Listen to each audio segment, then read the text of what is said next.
Georgia, Tennessee in Knoxville, arguably and probably is the game of the year so far, a back-and-forth duel between two of these SEC heavyweights. When you look and you recap Georgia and Tennessee, how do you see it in this recap? Blake, I think the number one thing that we got to talk about, it is how different Gunnar Stockton looked based on everybody's baseless expectations. We said it on the show.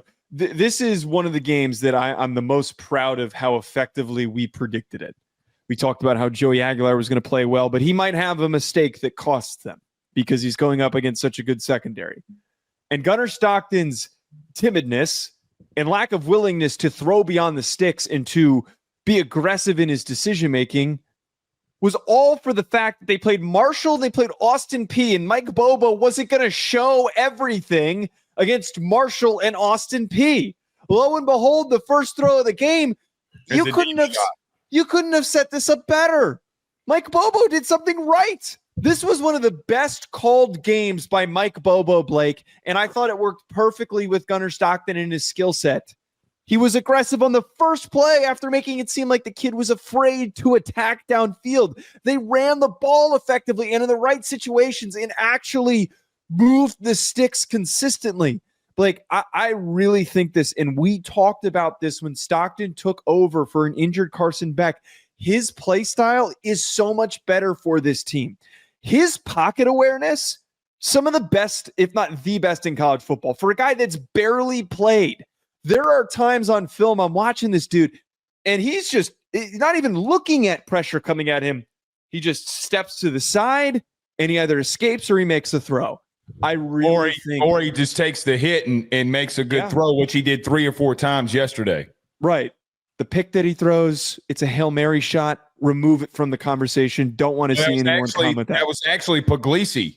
Remember, Puglisi came in. It wasn't. Oh, I didn't even notice that. Oh, it wasn't even Puglisi that came in on that Hail Mary and threw the interception. Disregard me. Blake, I think that for me, even though that there were some defensive deficiencies that we can talk about and we will talk about, I think that there's context for that needs to be discussed, why I'm not extremely worried. But I think that this team looks really different with Gunnar Stockton as the quarterback. And I think that he can absolutely carry them to another SEC championship and another national title.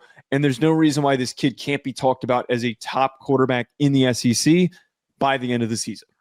I thought to recap the game for me, Tennessee jumps out to the 21-7 lead, right? I mean, just throwing haymakers. You have Brazel out there catching a massive fade route to start or the second possession of the game.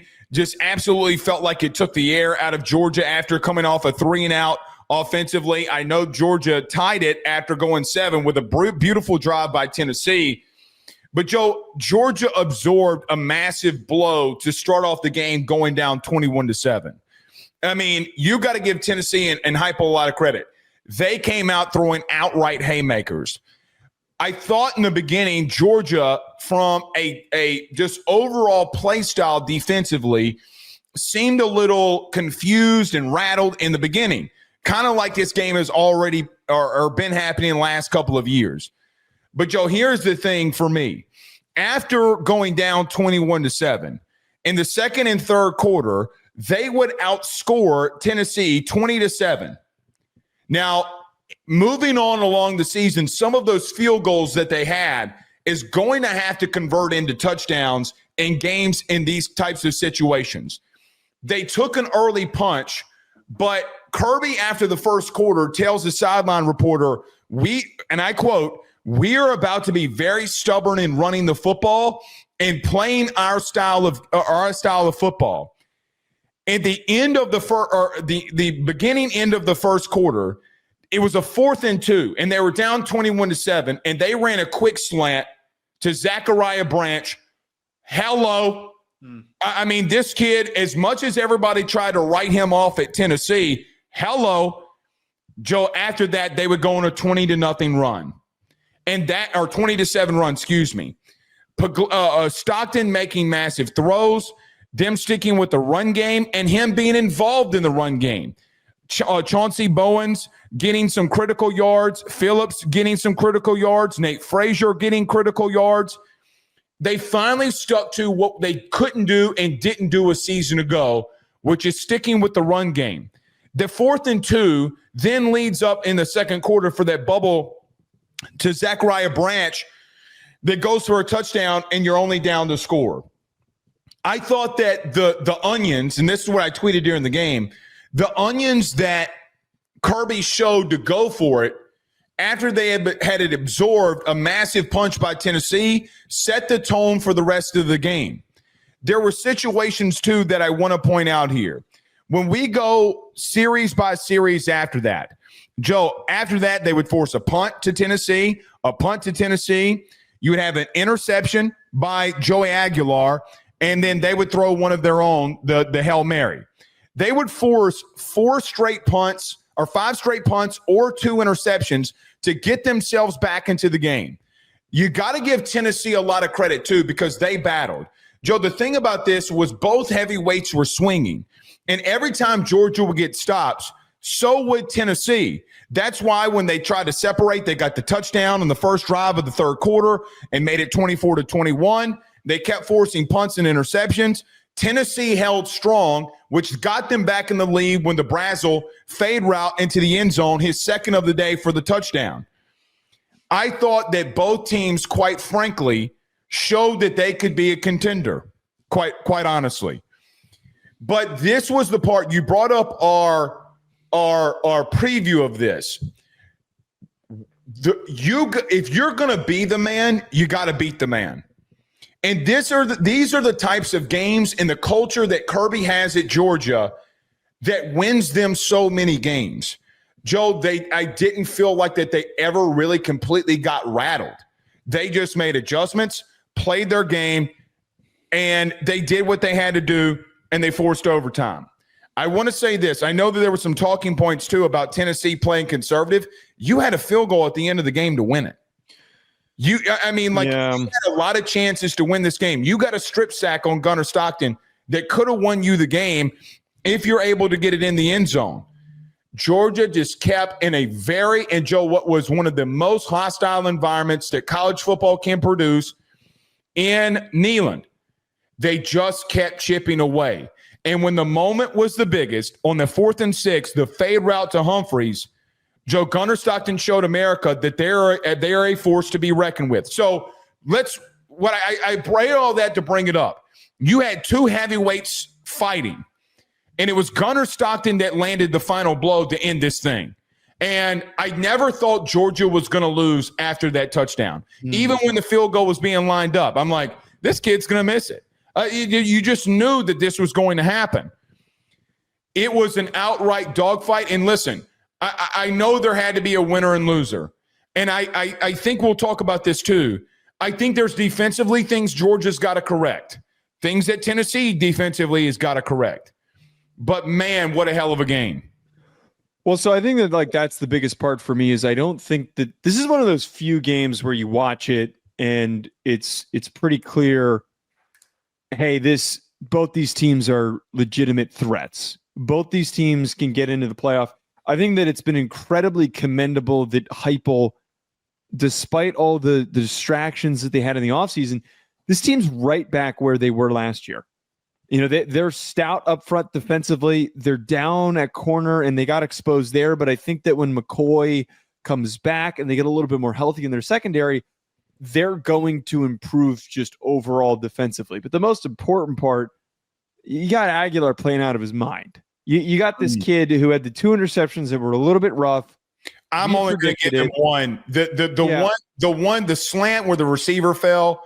Okay, there's nothing. Yeah, that's not on him. It's fade route.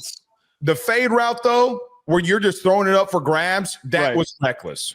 Right. He thought he had something there, and it was exactly as we depicted in the preview.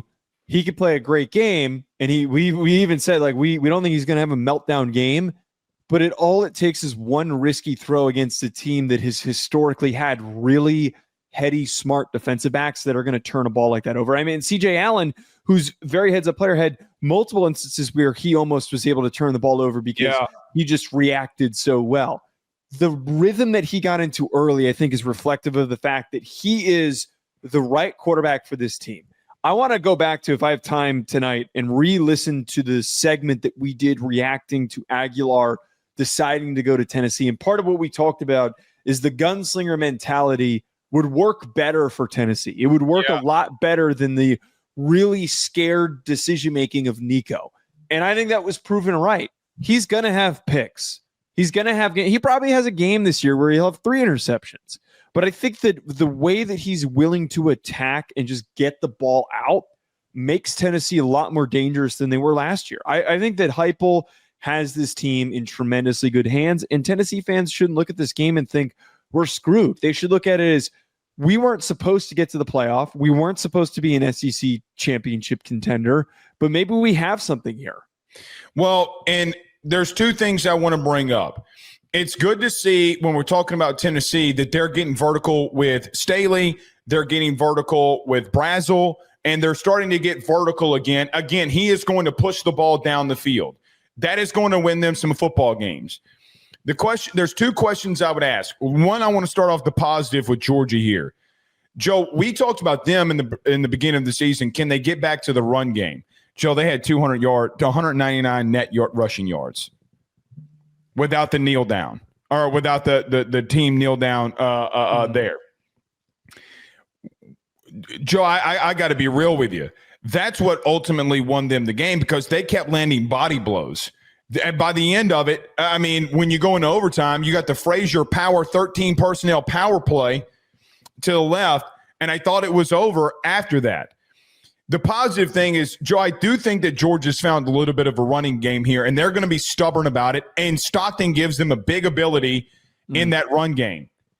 The question I would ask in the defense of that, does Georgia's secondary have a little bit of an issue here after giving up so many explosive plays to Tennessee? I think it was one of those situations where they got cooked a little bit by one guy specifically. Brazel had an amazing performance. Staley played really well as well. I think the more important conversation to be had, Blake, was the fact that they made the halftime adjustments that they did. They did. That is the difference. And really in game, because they didn't score. Yeah. Right. After that run where we saw Aguilar have that stretch where he didn't have any incompletions, all of a sudden he's misfiring and he's not having as much easy of a time. I'm going to bring this up during the Notre Dame game, because we're going to talk a lot about mid-game adjustments and adjusting the game plan and, figuring out how to counter what your opponent's doing. The fact that there was that stark of a transition from what they were doing in the beginning of the game, and then that middle period where they were floundering a little bit. Eventually they did end up making big plays when they needed to down the stretch. But where I think Georgia's going to be fine is that they're able to make those quick, rapid adjustments. Can we talk about these things, Blake, without freaking out when a team gives up a lot of yards? I think that sometimes it's as simple as the team that they played has one of the best offensive play callers in the sport, and they have 3 elite wide receivers, and you just can't hold a team like that under 200 yards passing. It's not going to happen. You're going to get beat sometimes. It's what happens in the sport, no matter how good your secondary is, and no matter how good your defensive coaching is. Teams are going to attack you now that way, and you're going to have to adjust. I will say this to your point. I thought Georgia played a B+ game, where I thought that Tennessee gave Georgia everything that they had and lost. I think Georgia has so many things that they can correct. And quite honestly, Joe, I mean, because of that, I mean, you don't put them from a ranking standpoint above Ohio State, whatever. But I could make the argument that that's the best win of the season so far. I think I can make that argument. Yeah, being in a hostile environment, going through what you're going through. And that's the great thing for Georgia right now. You played a B+ game, and you still found a way on the road in Tennessee. People are going to underlook that you have a first-time starter, really, on the road in his first SEC start against a really good opponent. I mean, look, it was just a great game, and both teams deserve to keep their heads up. They really do, and Tennessee does too. I want to say this one last thing, though. What makes this Georgia team a little bit more dangerous than a year ago, I understand. I think that they'll fix the stuff that they got going on in the secondary. The thing that makes them dangerous is, Joe, I only think they're going to get better running the football. And they got 5 backs that they can bring in there. They have been creative. That makes them dangerous. That Tennessee front is still really good.